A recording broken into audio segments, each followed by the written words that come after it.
ಎಲ್ಲರಿಗೂ ನಮಸ್ಕಾರ ಸ್ನೇಹಿತರೆ. ನಮ್ಮ ಸುತ್ತಲಿನಲ್ಲಿ ಕಾಣಸಿಗುವ ಪ್ರತಿಯೊಂದು ಸಸ್ಯಗಳು ಹಲವಾರು ಔಷಧೀಯ ಗುಣವನ್ನು ಹೊಂದಿದೆ. ಅಂತಹ ಸಸ್ಯಗಳಲ್ಲಿ ಹಳ್ಳಿ ಪ್ರದೇಶದಲ್ಲಿ ಎಲ್ಲೆಂದರಲ್ಲಿ ಬೆಳೆಯುವ ಉಮ್ಮತ್ತಿ ಗಿಡವು ಒಂದು. ಇದರ ಎಲೆಗಳು ಹೂಗಳಲ್ಲಿ ಔಷಧೀಯ ಗುಣವು ಹೇರಳವಾಗಿದ್ದು ಮನೆ ಮದ್ದು ತಯಾರಿಸಿ ಆರೋಗ್ಯವನ್ನು ಕಾಪಾಡಿಕೊಳ್ಳಬಹುದು. ಪುರಾತನ ಕಾಲದಲ್ಲಿ ನಮ್ಮ ಹಿರಿಯರು ಈ ಉಮ್ಮತ್ತಿ ಗಿಡ ಅಥವಾ ದತ್ತೂರಿ ಗಿಡವನ್ನು ಔಷಧವಾಗಿ ಬಳಕೆ ಮಾಡಿಕೊಂಡು ಬರುತ್ತಿದ್ದಾರೆ. ಎಲ್ಲೆಂದರಲ್ಲಿ ಬೆಳೆಯುವ ಈ ಸಸ್ಯದ ಬಗ್ಗೆ ಹೆಚ್ಚಿನವರಿಗೆ ತಿಳಿದಿಲ್ಲ.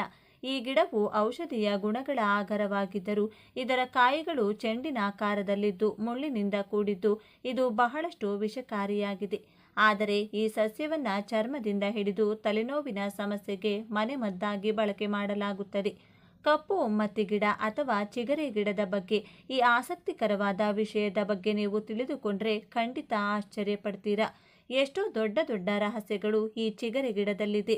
ಚಿಗರೆ ಗಿಡ ಅಥವಾ ಕಪ್ಪು ಉಮ್ಮತ್ತಿ ಗಿಡವನ್ನು ಚಿನ್ನಕ್ಕಿಂತಲೂ ಹೆಚ್ಚು ಬೆಲೆ ಬಾಳುತ್ತದೆ ಎಂದು ಹೇಳುತ್ತಾರೆ. ಹಾಗಾಗಿ ಈ ಗಿಡದ ಬಗ್ಗೆ ಕಂಪ್ಲೀಟ್ ಇನ್ಫಾರ್ಮೇಷನ್ ಈ ವಿಡಿಯೋದಲ್ಲಿ ನಾವು ತಿಳಿದುಕೊಳ್ಳೋಣ. ಆದರೆ ಅದಕ್ಕೂ ಮುಂಚೆ ನೀವಿನ್ನು ನಮ್ಮ ಚಾನಲ್ನ ಸಬ್ಸ್ಕ್ರೈಬ್ ಮಾಡ್ಕೊಂಡಿಲ್ಲ ಅಂದರೆ ಖಂಡಿತ ಈಗಲೇ ಸಬ್ಸ್ಕ್ರೈಬ್ ಮಾಡ್ಕೊಳ್ಳಿ. ಹಾಗೆ ಈ ವಿಡಿಯೋ ಇಷ್ಟ ಆದರೆ ಮರೆಯದೆ ಒಂದು ಲೈಕ್ ಕೊಡಿ. ಸ್ನೇಹಿತರೆ, ಚಿಗರೆ ಗಿಡವನ್ನು ಅತ್ಯುತ್ತಮವಾದ ಮೂಲಿಕೆ ಎಂದು ಆಯುರ್ವೇದದಲ್ಲಿ ಪರಿಗಣಿಸಿದ್ದಾರೆ. ಈ ಗಿಡದಲ್ಲಿ 3 ಜಾತಿಗಳಿದೆ. ಅದರಲ್ಲಿ ಒಂದು ಬಿಳಿ ಹೂಗಳು ಬಿಡುವ ಗಿಡ, ಇನ್ನೊಂದು ಅರಿಶಿನ ಬಣ್ಣದ ಹೂಗಳು ಬಿಡುವ ಗಿಡ, ಇನ್ನು ಮೂರನೆಯದು ನೀಲಿ ಬಣ್ಣದ ಹೂಗಳನ್ನು ಬಿಡುವ ಗಿಡ. ಅದನ್ನೇ ಕಪ್ಪು ಉಮ್ಮತ್ತಿ ಗಿಡ ಅಥವಾ ಚಿಗರೆ ಗಿಡ ಅಂತ ಕರೀತಾರೆ. ಈ ಗಿಡದ ಕಾಯಿಗಳು ಸಿಹಿ, ಕಹಿ, ಹುಳಿ, ಸಪ್ಪೆ ಹೀಗೆ ಬಗೆ ಬಗೆಯಾದ ರುಚಿಯಲ್ಲಿರುತ್ತದೆ. ಈ ಗಿಡ ಮತ್ತು ಭರಿಸುತ್ತದೆ. ಹಾಗೆ ಹುಚ್ಚನ್ನು ಕಡಿಮೆ ಮಾಡುತ್ತದೆ, ಮೈಯಲ್ಲಿ ಬಿಸಿ ಹೆಚ್ಚುತ್ತದೆ, ಕುಷ್ಠರೋಗವನ್ನು ಕಡಿಮೆ ಮಾಡುತ್ತದೆ, ಅಲರ್ಜಿ, ಗಜ್ಜಿ, ಊತ ಅಥವಾ ಮೈಯಲ್ಲೆಲ್ಲಾದರೂ ಗಡ್ಡೆಗಳಿದ್ರೆ ಅದನ್ನು ಕೂಡ ಹೋಗಲಾಡಿಸುತ್ತದೆ, ಉಬ್ಬಸ ಇದ್ದರೆ ಕಡಿಮೆ ಮಾಡುತ್ತದೆ. ಸಾಮಾನ್ಯವಾಗಿ ನಮಗೆ ಬಿಳಿ ಉಮ್ಮತ್ತಿ ಗಿಡ ಹೆಚ್ಚು ಕಾಣಸಿಗುತ್ತದೆ. ಚಿಕ್ಕ ವಯಸ್ಸಿನಲ್ಲಿ ನಾವು ಕೂಡ ಈ ಹೂಗಳು ಅಥವಾ ಕಾಯಿಗಳಿಂದ ಆಟವಾಡಿದ್ದೀವಿ. ಆದರೆ ಈ ಗಿಡದಲ್ಲಿ ಅಷ್ಟೊಂದು ಅದ್ಭುತ ಶಕ್ತಿ ಇದೆ ಅನ್ನುವ ವಿಷಯ ಆಗ ನಮಗೆ ಗೊತ್ತಿರಲಿಲ್ಲ. ಕಪ್ಪು ಉಮ್ಮತ್ತಿ ಅಥವಾ ಚಿಗರೆ ಗಿಡ ಹೆಸರಿಗೆ ಇದನ್ನು ಕಪ್ಪು ಉಮ್ಮತ್ತಿ ಅಂತ ಕರೆದರೂ ಕೂಡ ಇದರ ಎಲೆ, ಹೂವು, ಕಡ್ಡಿ ಎಲ್ಲ ಕೂಡ ಸ್ವಲ್ಪ ನೀಲಿ ಬಣ್ಣದಲ್ಲಿರುತ್ತದೆ. ಆದರೆ ಇದು ಎಲ್ಲ ಪ್ರಾಂತ್ಯಗಳಲ್ಲಿ ಕಾಣಿಸಲ್ಲ. ಆದರೆ ಈ ಗಿಡಕ್ಕೆ ಮಾತ್ರ ಎಷ್ಟು ಅದ್ಭುತ ಶಕ್ತಿ ಇದೆ. ಈ ಗಿಡವನ್ನು ಚಿನ್ನಕ್ಕಿಂತಲೂ ಶ್ರೇಷ್ಠವಾದದ್ದು ಎಂದು ಹೇಳಬಹುದು. ಆಯುರ್ವೇದದಲ್ಲಿ ಗಿಡಮೂಲಿಕೆಗಳಿಂದ ಕಡಿಮೆಯಾಗದಂತಹ ಕಾಯಿಲೆಯೇ ಇಲ್ಲ. ಈ ಕಪ್ಪು ಉಮ್ಮತ್ತಿ ಗಿಡದ ಎಲೆಗಳನ್ನು ಮಂಡಿ ನೋವು ಕಡಿಮೆಯಾಗಲು ಬಳಸುತ್ತಾರೆ.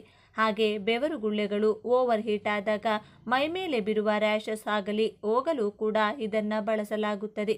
ಬಾಣಂತಿಯರಿಗೆ ಎದೆಯಲ್ಲಿ ಹಾಲು ಗಡ್ಡೆ ಕಟ್ಟಿದಾಗ ಆ ನೋವು ಹೋಗಲು ಈ ಎಲೆಗಳ ಮೇಲೆ ಸ್ವಲ್ಪ ಎಳ್ಳೆಣ್ಣೆ ಹಚ್ಚಿ ಲೈಟಾಗಿ ಬಿಸಿ ಮಾಡಿ ನೋವಿರೋ ಕಡೆ ಇಟ್ಟರೆ ಗಡ್ಡೆ ಕಟ್ಟಿರುವ ಹಾಲು ಕರಗಿ ಎದೆನೋವು ಹೊರಟು ಹೋಗುತ್ತದೆ.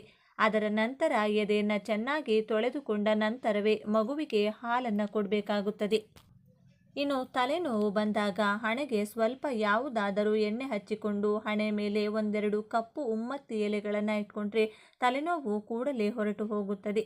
ಇತ್ತೀಚಿನ ದಿನಗಳಲ್ಲಿ ಒಬೆಸಿಟಿ ಅಂದರೆ ಅತಿ ಹೆಚ್ಚು ತೂಕ ಬೆಳೆಸಿಕೊಂಡು ಕಷ್ಟಪಡೋರನ್ನು ನಾವು ಪ್ರತಿದಿನ ನೋಡ್ತಾನೆ ಇದ್ದೀವಿ. ಅಂಥವರು ದೇಹದಲ್ಲಿ ಯಾವ ಜಾಗದಲ್ಲಿ ಕೊಬ್ಬು ಹೆಚ್ಚಾಗಿ ಬೆಳೆದಿದೆಯೋ ಅಲ್ಲಿ ಈ ಎಲೆಗಳನ್ನು ಇಟ್ಕೊಂಡು ಮೇಲೊಂದು ಬಟ್ಟೆಯನ್ನು ಕಟ್ಕೊಂಡ್ರೆ ಅಲ್ಲಿರೋ ಕೊಬ್ಬನ್ನೆಲ್ಲ ಕೂಡ ಈ ಎಲೆಗಳು ನಿಧಾನವಾಗಿ ಎಳೆದುಕೊಳ್ಳುತ್ತೆ. ಇನ್ನು ವ್ಯಾಪಾರ ಮಾಡೋ ಜಾಗದಲ್ಲಿ ಈ ಗಿಡನ ಬೆಳೆಸಿದರೆ ಧನಾಕರ್ಷಣೆ ನಡೆಯುತ್ತದೆ. ಈ ಗಿಡಕ್ಕೆ ಹಣ ಆಕರ್ಷಣೆ ಮಾಡುವ ಅದ್ಭುತವಾದ ಶಕ್ತಿ ಇದೆ. ಅಷ್ಟೇ ಅಲ್ಲದೆ ಮನೆಯಲ್ಲಿ ಹಣ ಅಥವಾ ಆಭರಣ ಇಡೋ ಕಡೆ ಪೂಜೆ ಮಾಡಿರುವಂತಹ ಕಪ್ಪು ಉಮ್ಮತ್ತಿ ಎಲೆ ಅಥವಾ ಹೂ ಅಥವಾ ಕಾಯಿ ಯಾವುದನ್ನಾದರೂ ಇಟ್ಟುಕೊಂಡ್ರೆ ಮನೆಯಲ್ಲೂ ಕೂಡ ಅನಗತ್ಯ ಖರ್ಚುಗಳು ಇಲ್ಲದೆ ಸಂಪತ್ತು ಬೆಳೀತಾ ಹೋಗುತ್ತದೆ. ನಮಗಿರೋ ಆರ್ಥಿಕ ಸಮಸ್ಯೆಗಳೆಲ್ಲವೂ ಕೂಡಲೇ ಬಗೆಹರಿಯುತ್ತದೆ. ನಮ್ಮ ಮನೆಯಲ್ಲಿ ಹೆಚ್ಚು ಗಲಾಟೆಗಳು ನಡೀತಾ ಇದ್ರೆ ಅಥವಾ ಪ್ರಶಾಂತತೆ ಇಲ್ಲದಿದ್ದರೆ ಅದಕ್ಕೂ ಕೂಡ ಉತ್ತಮ ಪರಿಹಾರ ಈ ಕಪ್ಪು ಉಮ್ಮತ್ತಿ ಗಿಡ ಕೊಡುತ್ತದೆ. ಈ ಗಿಡದ ಬೇರನ್ನು ತಾಯತ್ತಿದಲ್ಲಿ ಕಟ್ಟಿಕೊಂಡು ಕೈಗೆ ಅಥವಾ ಕತ್ತಿಗೆ ಅಥವಾ ಸೊಂಟಕ್ಕೆ ಕಟ್ಟಿಕೊಂಡ್ರೆ ಯಾವ ಕಾರಣದಿಂದಲೂ ಯಾವ ದೃಷ್ಟಿ ಕೂಡ ಅವರಿಗೆ ತಾಕುವುದಿಲ್ಲ. ಅಷ್ಟೊಂದು ಶಕ್ತಿಯುತವಾದದ್ದು. ಈ ಗಿಡದ ಬೇರನ್ನು ನಾವು ಉಪಯೋಗಿಸಬೇಕು ಅಂದರೆ ಚಿಕ್ಕ ನಿಯಮವನ್ನು ಪಾಲಿಸಬೇಕು. ನಿಮ್ಮ ಜನ್ಮ ನಕ್ಷತ್ರದ ದಿನವಾಗಲಿ, ನೀವು ಹುಟ್ಟಿದ ವಾರವಾಗಲಿ ಅಥವಾ ದಿನಾಂಕದಂದು ಈ ಉಮ್ಮತ್ತಿ ಗಿಡದ ಹತ್ತಿರ ಹೋಗಿ ಮನಸ್ಸಿನಲ್ಲಿ ಒಂದು ಸಂಕಲ್ಪವನ್ನು ಮಾಡಿಕೊಂಡು, ನಾನು ಯಾರಿಗೂ ಯಾವ ಹಾನಿ ಮಾಡುವುದಿಲ್ಲ, ಇದು ಕೇವಲ ನನ್ನ ಸ್ವಂತ ಲಾಭಕ್ಕಾಗಿ ಮಾತ್ರ, ನಿನ್ನ ಬೇರನ್ನು ಕಿತ್ತುಕೊಳ್ಳುತ್ತಿದ್ದೇನೆ. ದಯವಿಟ್ಟು ನನ್ನನ್ನು ಕ್ಷಮಿಸು, ಹಾಗೆ ನನ್ನನ್ನು ಆಶೀರ್ವದಿಸು ಎಂದು ಗಿಡಕ್ಕೆ ಹೇಳಿ ನಮಸ್ಕಾರ ಮಾಡಿಕೊಂಡು ಆ ಗಿಡದ ಬೇರನ್ನು ಕಿತ್ತು ತಂದು ಅದನ್ನು ಚೆನ್ನಾಗಿ ತೊಳೆದು ದೇವರ ಮನೆಯಲ್ಲಿ ಇಟ್ಟುಕೊಳ್ಳಬೇಕು. ಭಕ್ತಿಯಿಂದ ದೇವರ ಪೂಜೆ ಮಾಡಿದ ಮೇಲೆ ಈ ಬೇರಿಗೂ ಕೂಡ ಪೂಜೆ ಮಾಡಿ ಒಂದು ತಾಯ್ತದಲ್ಲಿ ಈ ಬೇರನ್ನು ಇಟ್ಕೊಂಡು ಹಾಕ್ಕೊಂಡ್ರೆ ಯಾವ ದೃಷ್ಟಿ, ತಂತ್ರ, ಮಂತ್ರ, ಕೆಟ್ಟ ಪ್ರಯೋಜನಗಳು ನಿಮ್ಮ ಮೇಲೆ ಕೆಲಸ ಮಾಡೋದಿಲ್ಲ. ಅಷ್ಟೇ ಅಲ್ಲದೆ ಕೋತಿ ಅಥವಾ ನಾಯಿ ಕಚ್ಚಿದಾಗಲೂ ಈ ಗಿಡ ನಮಗೆ ಸಹಾಯ ಮಾಡುತ್ತದೆ. ಹುಚ್ಚು ನಾಯಿ ಕಚ್ಚಿದರೂ ಕೂಡ ಇದನ್ನು ನಾವು ಉಪಯೋಗಿಸಬಹುದು. ಆ ನಾಯಿ ಅಥವಾ ಕೋತಿ ಎಲ್ಲಿ ಕಚ್ಚಿದೆಯೋ ಆ ಜಾಗದಲ್ಲಿ ಈ ಎಲೆಗಳನ್ನು ಅರೆದು ತೆಗೆದಿರುವ ರಸ ಹಚ್ಚಿಕೊಂಡ್ರೆ ವಿಷ ಎಲ್ಲ ಕೂಡ ಎಳೆದುಕೊಳ್ಳುತ್ತದೆ. ಒಣಗಿದ ಕಪ್ಪು ಉಮ್ಮತ್ತಿ ಎಲೆಗಳ ಧೂಪ ಎಳೆದುಕೊಂಡ್ರೆ ಅಸ್ತಮ ಕಡಿಮೆಯಾಗುತ್ತದೆ. ಫೈಲ್ಸ್ ಬಂದವರಿಗೂ ಕೂಡ ಈ ಗಿಡ ಸಹಾಯ ಮಾಡುತ್ತದೆ. ಫೈಲ್ಸ್ ಬಂದು ಯಾರು ಕಷ್ಟಪಡುತ್ತಿದ್ದರೋ ಅವರಿಗೆ ಈ ಕಪ್ಪು ಉಮ್ಮತ್ತಿ ಗಿಡದ ಬೇರುಗಳನ್ನು ತೆಗೆದುಕೊಂಡು ಅದನ್ನು ಚೆನ್ನಾಗಿ ತೊಳೆದು ಅರೆದು ಎಲ್ಲಿ ಫೈಲ್ಸ್ ಗಡ್ಡೆ ಇದೆಯೋ ಅಲ್ಲಿ ರಾತ್ರಿ ಹಚ್ಚಿಕೊಂಡು ಹಾಗೆ ಬಿಟ್ಟರೆ ನೀವು ಬಾತ್ರೂಮ್ಗೆ ಹೋಗುವಾಗ ಫೈಲ್ಸ್ ಗಡ್ಡೆಗಳು ತಾನಾಗಿ ಉದುರಿ ಹೋಗುತ್ತದೆ. ಕಪ್ಪು ಉಮ್ಮತ್ತಿ ಎಲೆಗಳ ರಸವನ್ನು ಅಂಗಾಲಿಗೆ ಹಚ್ಚಿಕೊಂಡ್ರೆ ಅಂಗಾಲಿನಲ್ಲಿ ಉರಿ ಅಥವಾ ಜೋಮು ಇದ್ರೆ ಹೊರಟು ಹೋಗುತ್ತದೆ. ಈಗ ನಾವು ಬಳಸುತ್ತಿರುವ ಕೆಮಿಕಲ್ ಶ್ಯಾಂಪುಗಳು, ಸೋಪುಗಳು, ಕಂಡೀಷನರ್ಗಳಿಂದ ಹೆಚ್ಚಾಗಿ ಕೂದಲು ಉದುರುವುದು, ಡ್ಯಾಂಡ್ರಫ್ ಆಗ್ತಾ ಇರೋದು, ಹೊಸ ಕೂದಲು ಬೆಳೀತಾ ಇಲ್ಲ, ಅಲ್ಲಲ್ಲಿ ಬೋಳು ತಲೆ ಆಗ್ತಾ ಇದೆ. ಈ ಕಪ್ಪು ಉಮ್ಮತ್ತಿ ಎಲೆ ರಸವನ್ನು ಕೂದಲಿಗೆ ಹಚ್ಚಿಕೊಂಡು 15 ನಿಮಿಷ ಬಿಟ್ಟು ತಲೆ ಸ್ನಾನ ಮಾಡಿದರೆ, ವಾರದಲ್ಲಿ 1-2 ಸಲ ಈ ರೀತಿ ಮಾಡುತ್ತಿದ್ದರೆ ಶಾಶ್ವತವಾಗಿ ತಲೆಯಲ್ಲಿ ಹೇನುಗಳು, ಡ್ಯಾಂಡ್ರಫ್, ಕೂದಲು ಉದುರುವುದು ನಿಂತು ಹೋಗಿ ಹೊಸ ಕೂದಲು ದಟ್ಟವಾಗಿ ಬೆಳೆಯುತ್ತದೆ. ಮೈಮೇಲೆ ಅಲರ್ಜಿ, ರ್ಯಾಷಸ್, ಗಜ್ಜಿ ಏನೇ ಸಮಸ್ಯೆ ಇದ್ದರೂ ಕೂಡ ಈ ಎಲೆಯ ರಸವನ್ನು ಹಚ್ಚಿಕೊಂಡ್ರೆ ಅದು ಹೊರಟು ಹೋಗುತ್ತದೆ. ಇದರಿಂದ ಇಷ್ಟೆಲ್ಲ ಪ್ರಯೋಜನ ಇದ್ದರೂ ಕೂಡ ಯಾವ ಪರಿಸ್ಥಿತಿಯಲ್ಲೂ ಈ ಎಲೆಗಳ ರಸವನ್ನು ಬಾಯಲ್ಲಿ ತೆಗೆದುಕೊಳ್ಳಬಾರದು. ಏಕೆಂದರೆ ಈ ಗಿಡ ತುಂಬಾ ವಿಷಕಾರಿ. ದೇಹದ ಮೇಲೆ ಮಾತ್ರವೇ ಹೊರಟು ದೇಹದ ಒಳಗಡೆ ಇದು ಹೋಗಲೇಬಾರದು. ಮುಖ್ಯವಾಗಿ ಮಕ್ಕಳನ್ನು ಈ ಗಿಡದಿಂದ ತುಂಬಾ ದೂರ ಇಡಬೇಕು. ಈ ಗಿಡ ಎಷ್ಟೊಂದು ಅದ್ಭುತವಾದ ಗುಣಗಳು ಹೊಂದಿದೆಯೋ ಅಷ್ಟೇ ಅಪಾಯಗಳನ್ನು ಕೂಡ ಹೊಂದಿದೆ. ಈ ಗಿಡದ ಯಾವ ಒಂದು ಚಿಕ್ಕ ಭಾಗವಾಗಲಿ ಅಪ್ಪಿತಪ್ಪಿ ನಮ್ಮ ಬಾಯೊಳಗೆ ಹೋದರೆ ಕಡಿಮೆ ಪ್ರಮಾಣ ಇದ್ದರೆ ವಾಂತಿ ಭೇದಿಯಾಗಿ ನಿಂತು ಹೋಗುತ್ತದೆ. ಒಂದು ವೇಳೆ ಹೆಚ್ಚಿನ ಪ್ರಮಾಣದಲ್ಲಿ ಹೋದರೆ ನಮ್ಮ ಕಣ್ಣಿನ ನೋಟ ಹೊರಟು ಹೋಗುತ್ತದೆ, ಹುಚ್ಚು ಹಿಡಿಯುತ್ತದೆ, ಲಕ್ವ ಹೊಡೆಯುತ್ತದೆ, ಒಮ್ಮೊಮ್ಮೆ ಕೋಮಾಗೂ ಕೂಡ ಹೋಗಬಹುದು. ಆದರೆ ಒಂದು ವೇಳೆ ನಮಗೆ ತಿಳಿಯದೆ ಅಕಸ್ಮಾತ್ತಾಗಿ ಈ ಗಿಡದ ರಸ ನಮ್ಮ ಬಾಯೊಳಗೆ ಹೋದರೆ ಮೊದಲು ನಾವು ಯಾವ ಭಾಗ ನಮ್ಮ ಬಾಯಲ್ಲಿ ಹೋಯಿತು ಎಂದು ನೋಡಿಕೊಳ್ಬೇಕು. ಅಂದರೆ ಈ ಗಿಡದ ಎಲೆನ ಕಾಯ, ಹೂವೋ ಅಥವಾ ಹಣ್ಣು ಎಂದು ತಿಳಿದುಕೊಂಡು ಅದೇ ಭಾಗವನ್ನು ಹತ್ತಿ ಗಿಡದಿಂದ ಕಿತ್ತು ತರಬೇಕು. ಅಂದರೆ ಉಮ್ಮತ್ತಿ ಗಿಡದ ಎಲೆ ಅಥವಾ ಎಲೆಯ ರಸ ನಮ್ಮ ಬಾಯೊಳಗೆ ಹೋಗಿದ್ರೆ ನಾವು ಹತ್ತಿ ಗಿಡದ ಎಲೆಯನ್ನು ಕಿತ್ತು ತಂದು ಅದನ್ನು ಸ್ವಲ್ಪ ನೀರು ಹಾಕಿ ತೊಳೆದು ಅರೆದು ಅದನ್ನು ವಿಷ ತಿಂದವರಿಗೆ ಕೊಟ್ಟರೆ ಉಮ್ಮತ್ತಿ ವಿಷ ಏನಿದೆಯೋ ಅದು ದೇಹದಿಂದ ಹೊರಗೆ ಬಂದು ಬಿಡುತ್ತದೆ. ಹಾಗಾಗಿ ಸಮಯಕ್ಕೆ ನಮಗೆ ಹತ್ತಿ ಗಿಡ ಸಿಕ್ಕರೆ ಪ್ರಾಬ್ಲಮ್ ಇರಲ್ಲ, ಆದರೆ ಸಿಗಲಿಲ್ಲ ಅಂದಾಗ ಪ್ರಾಣ ಕೂಡ ಹೋಗಬಹುದು. ಆದ್ದರಿಂದ ಇದು ಬಾಯೊಳಗೆ ಹೋಗದಂತೆ ಹುಷಾರಾಗಿ, ಈ ಒಂದು ವೇಳೆ ಆಯುರ್ವೇದಿಕ್ ಡಾಕ್ಟರ್ಸ್ ನಿಮಗೆ ಇದನ್ನು ಸಜೆಸ್ಟ್ ಮಾಡಿದರೆ ಅವರು ಎಷ್ಟು ಕ್ವಾಂಟಿಟಿ ಹೇಳ್ತಾರೋ ಅಷ್ಟು ಮಾತ್ರವೇ ತೆಗೆದುಕೊಳ್ಳಿ, ಸ್ವಲ್ಪ ಕೂಡ ಹೆಚ್ಚಾಗದಂತೆ ನೋಡಿಕೊಳ್ಳಿ. ಈ ಗಿಡವನ್ನು ಮಾಟಮಂತ್ರ ಪ್ರಯೋಗ ಮಾಡೋಕೆ ಹೆಚ್ಚಾಗಿ ಬಳಸುತ್ತಾರೆ. ಹಾಗಾಗಿ ಎಲ್ಲೋ ಖಾಲಿ ಜಾಗದಲ್ಲಿ ಗಿಡ ಕಾಣಿಸಿದ ತಕ್ಷಣ ಅದನ್ನು ಬಳಸಬೇಡಿ. ಈ ಗಿಡದ ಮೇಲೆ ಯಾವುದಾದರೂ ಮಾಟಮಂತ್ರ ಪ್ರಯೋಗ ನಡೆದಿದ್ರೆ ಅದು ನಿಮಗೂ ಕೂಡ ಎಫೆಕ್ಟ್ ಆಗುತ್ತದೆ. ಬರೀ ಮಾಟ ಮಂತ್ರ ಮಾತ್ರ ಅಲ್ಲದೆ ಇದು ಆಧ್ಯಾತ್ಮಿಕವಾಗಿಯೂ ತುಂಬ ಶಕ್ತಿಶಾಲಿ. ಯಾಕೆಂದರೆ ಈ ಗಿಡದ ಹೂಗಳು, ಈ ಗಿಡದ ಕಾಯಿಗಳಿಂದ ಹಚ್ಚಿದ ದೀಪ ಅಂದರೆ ಪರಮೇಶ್ವರನಿಗೆ ಅತಿ ಪ್ರೀತಿ. ಯಾರಿಗೆ ಮಕ್ಕಳು ಇಲ್ಲವೋ ಅವರು ಈ ಕಪ್ಪು ಉಮ್ಮತ್ತಿ ಹೂಗಳಿಂದ ಪರಮೇಶ್ವರನನ್ನ ಪೂಜಿಸಿದರೆ ಖಂಡಿತ ಪುತ್ರ ಸಂತಾನ ಆಗುತ್ತದೆ ಎಂದು ಪರಮೇಶ್ವರ ಪಾರ್ವತಿ ದೇವಿಗೆ ಹೇಳಿದಂತೆ ಶಿವಪುರಾಣದಲ್ಲಿ ಬರೆಯಲಾಗಿದೆ. ಹಾಗೆ ಈ ಹೂವಿನಿಂದ ಶಿವನನ್ನ ಪೂಜಿಸಿದರೆ ಸ್ವರ್ಗ ಪ್ರಾಪ್ತಿ ಕೂಡ ಪಡೆಯಬಹುದೆಂದು ಪುರಾಣಗಳು ಹೇಳಿವೆ. ಕಪ್ಪು ಉಮ್ಮತ್ತಿ ಗಿಡಕ್ಕೆ ನೀರು ಬೆರೆಸಿದ ಹಾಲನ್ನು 40 ದಿನಗಳ ಕಾಲ ಪ್ರತಿದಿನ ಒಂದು ಚಿಕ್ಕ ಲೋಟದಂತೆ ಹಾಕುತ್ತಾ ಬಂದರೆ ನಿಮಗಿರುವ ಆರ್ಥಿಕ ಸಮಸ್ಯೆಗಳೆಲ್ಲ ಬರೀ 40 ದಿನಗಳಲ್ಲಿ ಹೊರಟು ಹೋಗುತ್ತೆ. ನೋಡಿದ್ರಲ್ಲ ಸ್ನೇಹಿತರೆ, ಎಷ್ಟೋ ಪ್ರಯೋಜನಗಳು ಈ ಕಪ್ಪು ಉಮ್ಮತ್ತಿ ಗಿಡದಿಂದ ನಮಗೆ ಸಿಗುತ್ತದೆ. ಈ ಗಿಡವನ್ನು ನಿಮ್ಮ ಕಡೆ ಯಾವ ಹೆಸರಿನಿಂದ ಕರೆಯುತ್ತಾರೆ ಎಂದು ಕಮೆಂಟ್ನಲ್ಲಿ ತಿಳಿಸಿಕೊಡಿ. ಇದರಿಂದ ಬೇರೆಯವರಿಗೂ ಕೂಡ ಈ ಗಿಡ ಯಾವುದು ಅಂತ ಈಸಿಯಾಗಿ ಅರ್ಥ ಆಗುತ್ತದೆ. ಈ ವಿಡಿಯೋ ಇಷ್ಟ ಆಗಿದ್ರೆ ಲೈಕ್ ಮಾಡಿ, ಶೇರ್ ಮಾಡಿ. ಇಂಥ ಹೆಚ್ಚಿನ ಉತ್ತಮ ಮಾಹಿತಿಗಳಿಗಾಗಿ ತಪ್ಪದೆ ನಮ್ಮ ಚಾನೆಲ್ನ ಸಬ್ಸ್ಕ್ರೈಬ್ ಮಾಡಿಕೊಳ್ಳಿ. ನಾಳೆ ಮತ್ತೊಂದು ವಿಡಿಯೋದೊಂದಿಗೆ ಪುನಃ ಭೇಟಿಯಾಗೋಣ. ಹಿಂದೂ ಧರ್ಮದಲ್ಲಿ ಕೆಲವು ಗಿಡ ಮರಗಳಿಗೆ ವಿಶೇಷ ಸ್ಥಾನವನ್ನು ನೀಡಲಾಗಿದೆ.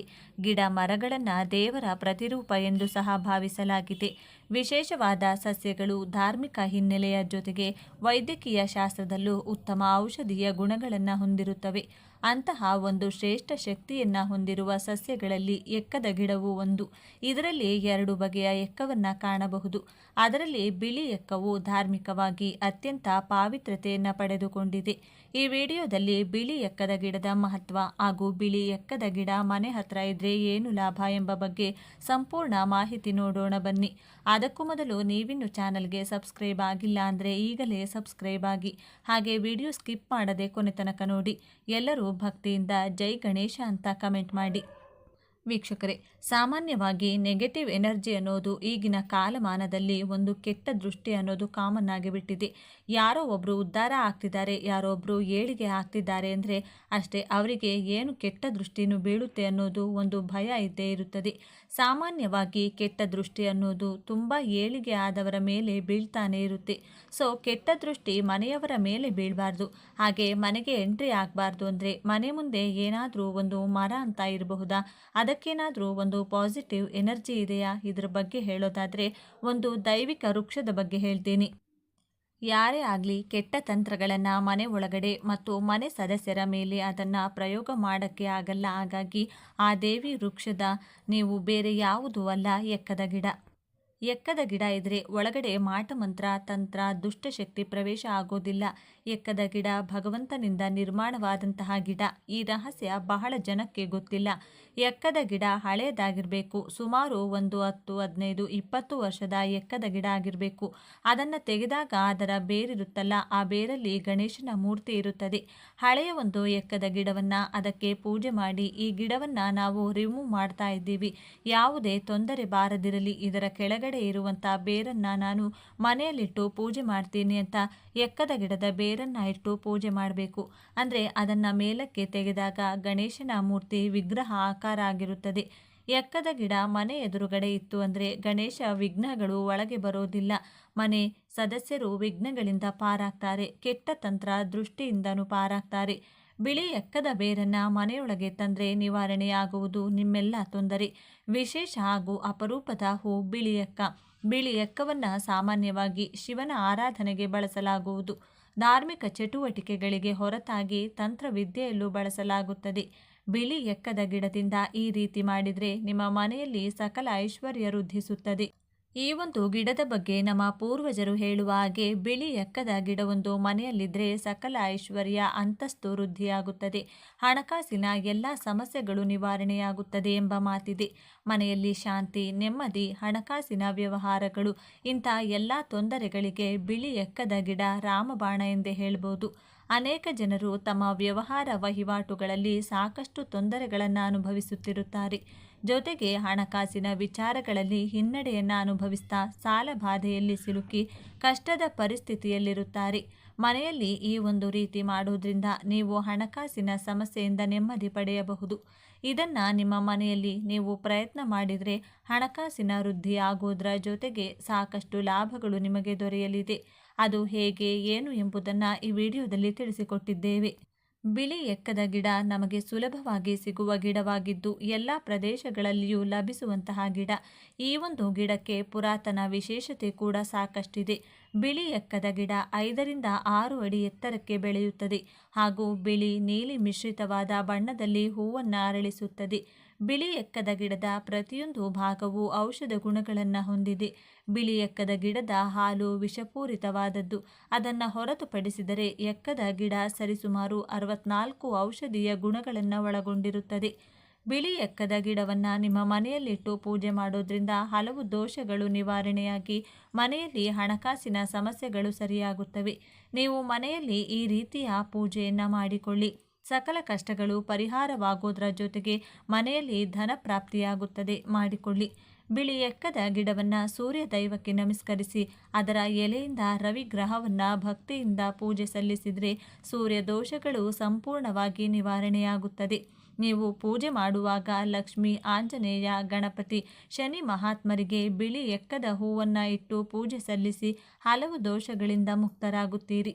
ಎಕ್ಕದ ಹೂವಿನಿಂದ ಹಾರ ಮಾಡಿ ಮಂಗಳವಾರ ಮತ್ತು ಶನಿವಾರ ಆಂಜನೇಯ ಸ್ವಾಮಿಗೆ ಮತ್ತು ಶನಿ ದೇವರಿಗೆ ಅರ್ಪಿಸಿದರೆ ಶನಿದೋಷ ನಿವಾರಣೆಯಾಗುತ್ತದೆ. ಆಂಜನೇಯನ ಸಂಪೂರ್ಣ ಕೃಪೆ ಲಭಿಸುತ್ತದೆ. ಎಕ್ಕದ ಹೂವನ್ನು ನಿಮ್ಮ ಮನೆಯ ಮುಂಬಾಗಿಲಿಗೆ ಹಾಗೂ ದೇವರ ಕೋಣೆಯ ಬಾಗಿಲಿಗೆ ತೋರಣ ಕಟ್ಟಿದರೆ ಒಳ್ಳೆಯದಾಗುತ್ತದೆ. ಎಕ್ಕದ ಗಿಡವನ್ನು ಮನೆಯ ಬಲಭಾಗದಲ್ಲಿ ಬೆಳೆಸಿದರೆ ವಾಸ್ತುದೋಷ ನಿವಾರಣೆಯಾಗುತ್ತದೆ. ಎಕ್ಕದ ಗಿಡದ ಪವರ್ನಿಂದ ಯಾವುದೇ ಮಾಟಮಂತ್ರ ದುಷ್ಪರಿಣಾಮಗಳಾಗುವುದಿಲ್ಲ. ಮನೆಯ ಸಕಲ ಕಷ್ಟಗಳು ದೂರವಾದರೆ ಸುಖ ಶಾಂತಿಯನ್ನು ಕಾಣಬಹುದು ಹಾಗೂ ಅದೇ ಸುಖ ಶಾಂತಿಯನ್ನು ಕಾಣಬಹುದು ಹಾಗೂ ಮಕ್ಕಳ ವಿದ್ಯಾಭ್ಯಾಸವೂ ಸಹ ಉತ್ತಮವಾಗಿರುತ್ತದೆ. ನೀವು ಯಾವುದೇ ಒಂದು ವ್ಯಾಪಾರ ಮಾಡಿದರೂ, ಯಾವುದೇ ಒಂದು ಬಿಸ್ನೆಸ್ ಮಾಡಿದರೂ ಎಲ್ಲ ಕೆಲಸದಲ್ಲೂ ಅಭಿವೃದ್ಧಿಯನ್ನು ಕಾಣಬಹುದು. ಅದೇ ರೀತಿ ಏಕಾಗ್ರತೆ ಮತ್ತು ಜ್ಞಾನವನ್ನು ವೃದ್ಧಿಸಿ ಅದು ಮನೆಯಲ್ಲಿ ಋಣಾತ್ಮಕ ಶಕ್ತಿಯು ನಾಶವಾಗಿ ಧನಾತ್ಮಕ ಶಕ್ತಿಯನ್ನು ಹೆಚ್ಚಿಸುತ್ತದೆ. ಇನ್ನು ಮನೆಯಲ್ಲಿ ಐಶ್ವರ್ಯ ತುಂಬುವುದು, ಶೂದ್ರ ಶಕ್ತಿಗಳಿಂದ ಹಾಗೂ ಕೆಡಕಾಗುವುದನ್ನು ತಡೆಯುವುದು, ವಿಘ್ನಗಳ ನಿವಾರಣೆ ಹಾಗೂ ವಾಸ್ತುದೋಷ ನಿವಾರಣೆಯಾಗುವುದು, ಕೈಗೊಂಡ ಉದ್ಯಮಗಳಲ್ಲಿ ಬಿಸ್ನೆಸ್ಗಳಲ್ಲಿ ಹೆಚ್ಚು ಲಾಭ ಬರುವುದು, ವೈರಿಗಳನ್ನು ನಾಶ ಮಾಡುವುದು, ಮಾಟ ಮಂತ್ರ, ಭೂತ ಪಿಶಾಚಿ, ದೆವ್ವ ಮತ್ತು ಪೀಡೆ ಮೊದಲಾದ ದುಷ್ಟ ಶಕ್ತಿಗಳನ್ನು ದೂರ ಮಾಡುವುದು, ಶ್ರೀ ಗಣಪತಿಯ ಅನುಗ್ರಹವನ್ನು ಪಡೆಯಬಹುದು. ನೀವು ಈ ವಿಗ್ರಹವನ್ನು ಗುರುಮುಖೇನ ಪ್ರಾಣ ಪ್ರತಿಷ್ಠಾಪನೆ ಮಾಡಿಸಿ ಪಡೆದರೆ ಇನ್ನೂ ಹೆಚ್ಚಿನ ಫಲವನ್ನು ಪಡೆಯಬಹುದು. ಒಂದು ಎಕ್ಕದ ಗಿಡದಿಂದ ಇಷ್ಟೆಲ್ಲ ಪ್ರಾಪ್ತಿಯಾಗುತ್ತದೆ. ಮನೆಯಲ್ಲಿ ನಾವು ಹೇಳಿರುವಂಥ ಈ ಒಂದು ಕೆಲಸವನ್ನು ಎಕ್ಕದ ಗಿಡದಿಂದ ಮಾಡಿ ಖಂಡಿತವಾಗಿಯೂ ಯಶಸ್ಸು ನಿಮ್ಮದಾಗುತ್ತದೆ. ಅಷ್ಟೈಶ್ವರ್ಯ ವೃದ್ಧಿ, ಅಭಿವೃದ್ಧಿ, ಹಣಕಾಸಿನ ವಿಚಾರದಲ್ಲಿ ನೀವು ಮುಂದೆ ಬರ್ತೀರಾ. ಏನೇ ಕೆಲಸ ಮಾಡಿದರೂ ಒಳ್ಳೆಯದಾಗುತ್ತದೆ. ಮಾಡುವಂಥ ಎಲ್ಲ ಕಾರ್ಯಗಳಲ್ಲೂ ಕೂಡ ಯಶಸ್ಸು ಸಿಗುತ್ತದೆ. ಗಣೇಶನ ಮೂರ್ತಿಗೆ ಕೆಂಪು ಬಟ್ಟೆಯನ್ನು ಧರಿಸಿ ಕೆಂಪು ಹೂವು, ಕೆಂಪು ಶ್ರೀಗಂಧದ ಲೇಪನ ಮತ್ತು ಕೆಂಪು ರತ್ನಗಳನ್ನು ಅರ್ಪಿಸಬೇಕು. ಬೆಲ್ಲದಿಂದ ಮಾಡಿದ ಲಡ್ಡುಗಳನ್ನು ನೈವೇದ್ಯಕ್ಕೆ ಇಡಬೇಕು. ನಂತರ ಗಣೇಶನಿಗೆ ಹೇಳುವ ಓಂ ವಕ್ರತುಂಡಾಯ ಹಂ ಮಂತ್ರವನ್ನು ಪಠಿಸಬೇಕು. ಈ ರೀತಿಯಾಗಿ ಗಣೇಶನನ್ನು ಆರಾಧಿಸುವುದರಿಂದ ಗಣೇಶನು ಜೀವನದಲ್ಲಿ ಸಂತೋಷವನ್ನು ನೀಡುವನು. ಶಿವ ಮತ್ತು ಎಕ್ಕದ ಹೂ, ಮಂದಾರ ಪುಷ್ಪ ಎಂದು ಕರೆಯಲ್ಪಡುವ ಎಕ್ಕದ ಹೂ ಶಿವನಿಗೆ ಅತ್ಯಂತ ಪ್ರಿಯವಾದದ್ದು. ಕೆಲವು ವಿಧಗಳಲ್ಲಿ ಎಕ್ಕದ ಹೂವನ್ನು ಶಿವನ ಆತ್ಮಕ್ಕೆ ಹೋಲಿಸಲಾಗುತ್ತದೆ. ಈ ಹೂ ಶಿವನಂತೆ ಸರಳ ಹಾಗೂ ಬಹಳ ಪವಿತ್ರತೆಯಿಂದ ಕೂಡಿದೆ. ಶಿವನು ಉದ್ವೇಗಕ್ಕೆ ಒಳಗಾಗುವಂತೆಯೇ ಹೂವನ್ನು ಎಚ್ಚರಿಕೆಯಿಂದ ನಿರ್ವಹಿಸದೇ ಇದ್ದರೆ ಅದು ಅತ್ಯಂತ ವಿಷಕಾರಿ. ಶಿವನು ಹೇಗೆ ಕಷ್ಟಗಳನ್ನು ಬಗೆಹರಿಸುವ ದೇವನು, ಹಾಗೆಯೇ ಎಕ್ಕದ ಹೂಗಳು ಅದ್ಭುತ ರೀತಿಯ ಔಷಧೀಯ ಗುಣಗಳನ್ನು ಒಳಗೊಂಡಿದೆ. ಆದ್ದರಿಂದ ಸಾಕಷ್ಟು ಅನಾರೋಗ್ಯಗಳಿಗೆ ಔಷಧಿಯನ್ನಾಗಿಯೂ ಬಳಸಲಾಗುತ್ತದೆ. ಈ ಮಂದಾರ ಅಥವಾ ಬಿಳಿ ಎಕ್ಕವನ್ನು ಭಕ್ತಿಯಿಂದ ಶಿವಲಿಂಗಕ್ಕೆ ಅರ್ಪಿಸಿದರೆ ಶಿವನು ಸಂತುಷ್ಟನಾಗಿ ನಿಮಗೆ ಸಮೃದ್ಧಿಯ ಆಶೀರ್ವಾದವನ್ನು ನೀಡುತ್ತಾನೆ. ಸಂತೋಷ ಮತ್ತು ಸಮೃದ್ಧಿಗೆ ರವಿ ಪುಷ್ಯ ನಕ್ಷತ್ರಕ್ಕೆ ಸೇರಿದ ದಿನದಂದು ಎಕ್ಕ ಗಿಡದ ಬೇರನ್ನು ಪವಿತ್ರವಾದ ಒಂದು ಕೆಂಪು ಬಟ್ಟೆಯಲ್ಲಿ ಸುತ್ತಬೇಕು. ನಂತರ ಅದನ್ನು ಮನೆಯೊಳಗೆ ಒಂದು ಸ್ವಚ್ಛ ಹಾಗೂ ಸುರಕ್ಷಿತವಾದ ಸ್ಥಳದಲ್ಲಿರಿಸಿ. ಈ ಕ್ರಮವನ್ನು ಅನುಸರಿಸಿದರೆ ಮನೆಯ ಸದಸ್ಯರ ನಡುವೆ ಹೊಂದಾಣಿಕೆ, ಸಂತೋಷ, ಶಾಂತಿ ಹಾಗೂ ಸಮೃದ್ಧಿಯು ನೆಲೆಸುತ್ತದೆ ಎಂದು ಹೇಳಲಾಗುವುದು. ಬಿಳಿ ಎಕ್ಕದ ಸಸ್ಯಕ್ಕೆ ಪ್ರಾರ್ಥನೆ ಸಲ್ಲಿಸಿ. ನಿತ್ಯವೂ ನೀವು ಬಿಳಿ ಎಕ್ಕದ ಗಿಡಕ್ಕೆ ಪ್ರಾರ್ಥನೆಯನ್ನು ಸಲ್ಲಿಸಿ.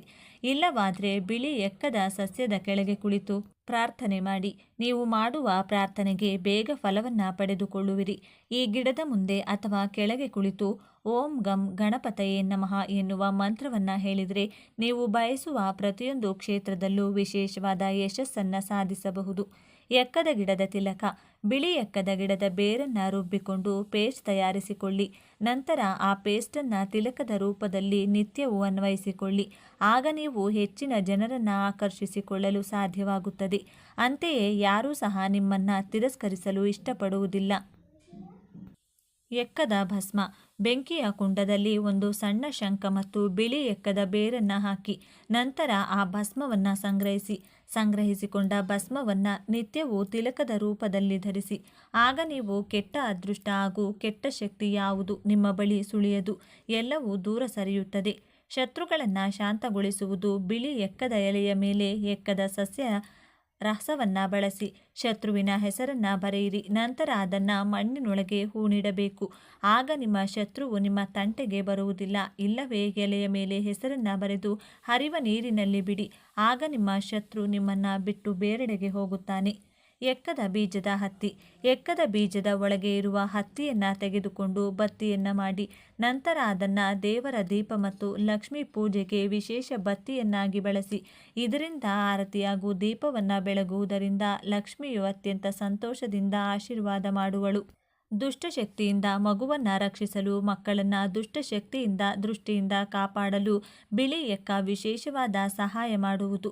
ಒಂದು ಬಟ್ಟೆಯ ಚೀಲದಲ್ಲಿ ಬಿಳಿ ಎಕ್ಕ ಸಸ್ಯದ ಬೇರು, ಬೆಳ್ಳುಳ್ಳಿ, ಬಿಳಿ ಹರಳು ಮತ್ತು ನವಿಲು ಗರಿಯನ್ನು ಇಡಿ. ನಂತರ ಆ ಚೀಲವನ್ನು ಸೂಕ್ತ ಜಾಗದಲ್ಲಿರಿಸಿ.